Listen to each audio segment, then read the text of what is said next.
আসসালামু আলাইকুম রহমতুল্লাহি ওয়া বারাকাতুহু। সুপ্রিয় বন্ধুরা, আমরা এখন উপস্থিত আছি বাংলাদেশের ঐতিহ্যবাহী একটা দ্বীনি প্রতিষ্ঠানে। আমরা জানি যে আমাদের বাংলাদেশে শহীদ দিন এবং শহীদ দিনের আলো পৌঁছাইছে যে কয়েকজন হাতে গোনা মুরব্বীদের মাধ্যমে, তার মধ্যে অন্যতম আমাদের হাফেজ জিউজুর রহমতুল্লাহি আলাইহি। হাফেজ জিউজুর রহমতুল্লাহির নাম বললে আমরা অনেকেই জামিয়া নূরিয়ার কথাই স্মরণ আসে, যেহেতু এখানে হুজুরের মাকবারা। কিন্তু আমরা হুজুরের জন্মস্থান যে নোয়াখালীর লক্ষ্মীপুর জেলায়, সেখানকার বিষয় হয়তো বা অনেকেই জানি না, ওলামায়ে কেরাম জানেন, কিন্তু সাধারণ মানুষ যারা আছেন আমার পেজে এবং আমার ইউটিউবে অধিকাংশ তো জেনারেল শিক্ষিত এবং অনেক স্কুল কলেজের ভাইরা আছেন, তারা হয়তো বা জানেন না হাফেজ জিউজুর রহমতুল্লাহর জন্মস্থান যেখানে, ওনার বাড়িতে একটা অনেক বড় প্রতিষ্ঠান আছে। আমরা এখন সেই প্রতিষ্ঠানে বসে আছি, আর এই প্রতিষ্ঠানের নাম হচ্ছে মাদ্রাসায়ে ইশাআতুল উলুম লুধুয়া মাদ্রাসা। এই মাদ্রাসার পিছনেই হযরত হাফেজ জিউজুর রহমতুল্লাহর জন্মস্থান। তিনি যেই বাড়িতে জন্মগ্রহণ করেছিলেন এবং তার বাবা মায়ের কবর, তার দাদা দাদির কবর সব এখানে অবস্থিত। তো আমরা জানি আল্লাহর ওলি যারা ইলমের মানে ঝান্ডা নিয়ে সারা দেশে সফর করেন, তো ওনারা যেসব জায়গায় তাদের কদমের ছোঁয়া লেগেছে সেখানেই একটা না একটা দ্বীনি প্রতিষ্ঠান প্রতিষ্ঠিত হয়ে গেছে। এটা আমরা অনেকে শুনছি, তারই একটা নমুনা এই মাদ্রাসা। এখানে হাফেজ জিউজুর রহমতুল্লাহর জন্ম হবার উসিলায় এটা একটা প্রত্যন্ত অঞ্চল। এই 2024 সালে এসেও এই এলাকায় আমরা মোবাইলের নেটওয়ার্ক ঠিকমতো পাই না এবং শহর থেকে অনেক ভিতরে। এরকম ভিতরে সাধারণত স্কুল কলেজ হওয়াটাও কল্পনাতীত, সেখানে এত বড় একটা দ্বীনি প্রতিষ্ঠান, যে প্রতিষ্ঠানে দাওরা পর্যন্ত আছে এবং দাওরার পরে ইফতাও আছে। তো এত বড় একটা দ্বীনি প্রতিষ্ঠান হুজুরের এই জন্মস্থানে, তো এই প্রতিষ্ঠানের সাথে পরিচিত করাই দেওয়া, এটা আমি মনে করি আপনাদের সাথে হাফেজ জিউজুর রহমতুল্লাহর যে বরকতি একটা তাসির আছে, তার জীবনের সাথে সম্পৃক্ত একটা, তার স্মৃতিময় একটা জায়গা। তো এই প্রতিষ্ঠানে আমার পাশে এই প্রতিষ্ঠানের ওস্তাদবৃন্দ বসা আছেন। তো আমরা ওস্তাদদের কাছ থেকে এই প্রতিষ্ঠানের প্রতিষ্ঠা কাল এবং এই মাদ্রাসা কীভাবে এই পর্যন্ত আস্তে আস্তে গড়ে উঠলো এই ব্যাপারে সংক্ষিপ্ত একটু ইতিহাস শুনবো আর কি। আমার পাশে বসা আছেন এই মাদ্রাসার একজন ওস্তাদ, হুজুরের কাছে আর কি আমরা একটু শুনি এই প্রতিষ্ঠানের ব্যাপারে। আসসালামু আলাইকুম রহমতুল্লাহি ওয়া বারাকাতুহু। আমি মুফতি ইসমাইল মাহমুদ, অত্র মাদ্রাসার সিনিয়র মুহাদ্দিস। হাফেজ জিউজুর রহমতুল্লাহ আলাইহি জন্মের পরে এখানে পড়াশোনা করেছেন তার দাদা আকরামউদ্দিন মিয়াজি রহমতুল্লাহ আলাইহির কাছে এবং তার বাবার কাছে।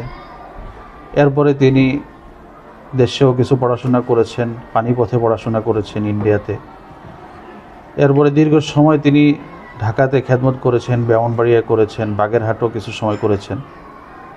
এক সময় তার মনে হলো যে আমার বাবার কবরের পাশে, দাদার কবরের পাশে প্রতিষ্ঠান হওয়া দরকার। তখন 1975 সালে তিনি কামরাঙ্গীরচর মাদ্রাসা থেকে 18 জন ছাত্র পাঠিয়ে এখানে মাদ্রাসা শুরু করেছেন। সেই থেকে আজকে 50তম বৎসর, আলহামদুলিল্লাহ প্রায় 1000-এর মতো ছাত্র এখানে। মক্তব বিভাগ এবং নুরানি প্রাইমারি বিভাগও এখানে আছে এবং দারুল ইফতা পর্যন্ত এখানে আছে। আলহামদুলিল্লাহ বিভিন্ন জেলার ছাত্ররা এখানে পড়াশোনা করেন এবং যোগ্য যোগ্য ওলামায়ে কেরাম, আসাতিজায়ে কেরাম এখানে আছেন। বর্তমানে হাফেজ জিউজুর রহমতুল্লাহ আলাইহির ছোট সাহেবজাদা হযরত মাওলানা শাহ আতাউল্লাহ হাফিজি, তিনি মুহতামিমের দায়িত্ব পালন করছেন। হযরত মাওলানা হাবিবুল্লাহ মিয়াজি সাহেব, তিনি নায়েবে মুহতামিম হিসেবে আছেন এবং অত্র মাদ্রাসার নাজেমে তালিমাত হযরত মাওলানা আবু নাসির আবদুল্লাহ সাহেব, তিনি মঈনে মুহতামিম হিসেবে আছেন। এছাড়াও আমাদের সাথে এখন উপস্থিত আছেন অত্র মাদ্রাসার সিনিয়র মুহাদ্দিস হযরত মাওলানা হারুনুর রশিদ সাহেব।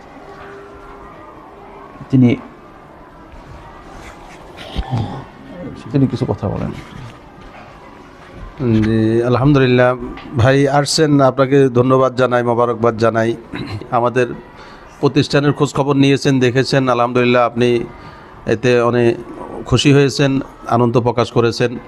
আলহামদুলিল্লাহ আমাদের মাদ্রাসার লেখাপড়া খুব ভালোই চলছে। এখানে তালিম তরবিয়তের মেহনত আলহামদুলিল্লাহ অনেক ভালো, অনেক মজবুত এবং ব্যাপাকের অধীনে, হাইয়াতের অধীনে এখানে আলহামদুলিল্লাহ পরীক্ষা হয়, পরীক্ষা ভালো রেজাল্ট করে আমাদের ছাত্ররা। একটা দেশের অন্যতম ঐতিহ্যবাহী শিক্ষা প্রতিষ্ঠান হযরত হাফিজ জুজুর রহমতুল্লাহের এই দিনী প্রতিষ্ঠান। তো আমরা আপনাকে ধন্যবাদ জানাই, আপনি আসছেন, ইনশাল্লাহ ভবিষ্যতেও আসবেন এবং আমাদের জন্য দোয়া করবেন। আমাদের প্রতিষ্ঠানটা উত্তরোত্তর আরও উন্নতির দিকে অগ্রসর হইতে পারে। আপনি একজন মেহমান মুসাফির, আপনার দোয়া কবুল হবে আমরা আশা করি ইনশাল্লাহ। আপনি আমাদের জন্য বরফত দোয়া করবেন। অনেক আকাবেররা এখানে আসেন, হাফিজ জুজুর রহমতুল্লাহের নাম শুনলে আশেপাশে কেউ আসলে এখানে আসেন। লক্ষ্মীপুর জেলাতে কেউ আসলে অথবা মোটামুটি রায়পুর, রামগঞ্জ, আমাদের এরকম আশেপাশে কোনো মেহমান আসলে ওনারা এই জায়গাতে একটু কদম রাখেন, একটু আসেন বরকত নেওয়ার জন্য, যে হযরত হাফিজের প্রতিষ্ঠান এখানে, হুজুরের জন্মস্থান এখানে। তো আলহামদুলিল্লাহ আপনিও আসছেন। তো আমাদের আলহামদুলিল্লাহ আসাতিজা কেরাম সবাই আন্তরিক মেহনতে এবং প্রতিষ্ঠানের সাথে সংশ্লিষ্ট দায়িত্বশীল। আমাদের হাফিজ জুজুর রহমতুল্লাহের সাহেবজাদা যিনি বর্তমান মোহতেম সাহেব, উনি এবং আমাদের অন্যান্য সব আসাতিজা কেরাম মুরব্বীরা যথেষ্ট আন্তরিকতার সাথে মেহনত করতেছেন, দায়িত্ব পালন করতেছেন। মাদ্রাসার সব দিক থেকেই আলহামদুলিল্লাহ মাদ্রাসা উন্নতির দিকে আছে। জি আলহামদুলিল্লাহ, আপনারা শুনে খুশি হবেন, আমাদের মাদ্রাসার ছাত্ররা হায়াতুল আউলিয়াতেও খুব ভালো ফলাফল করেছে এবং বেফাকুল মাদারিসেও খুব ভালো ফলাফল করেছে। এবং আমাদের আঞ্চলিক একটা বোর্ড আছে নোয়াখালী এবং লক্ষ্মীপুর জেলা ভিত্তিক, সেখানেও জমিয়ত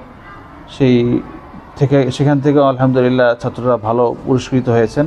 গতকালকেই ওনাদের বোর্ড থেকে সেই বোর্ড থেকে আমাদের ছাত্রদের পুরস্কার পাঠিয়েছে যারা মেধা তালিকায় শীর্ষস্থান অধিকার করেছে। এর পূর্বে বেফাক থেকেও যারা সিরিয়ালে ছিল তাদের পুরস্কার দেওয়া হয়েছে।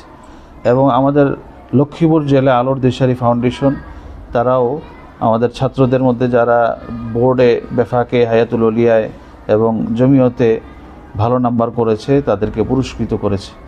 তো আমরা আল্লাহ তাআলার কাছে এই প্রার্থনা করি, আপনাদের কাছে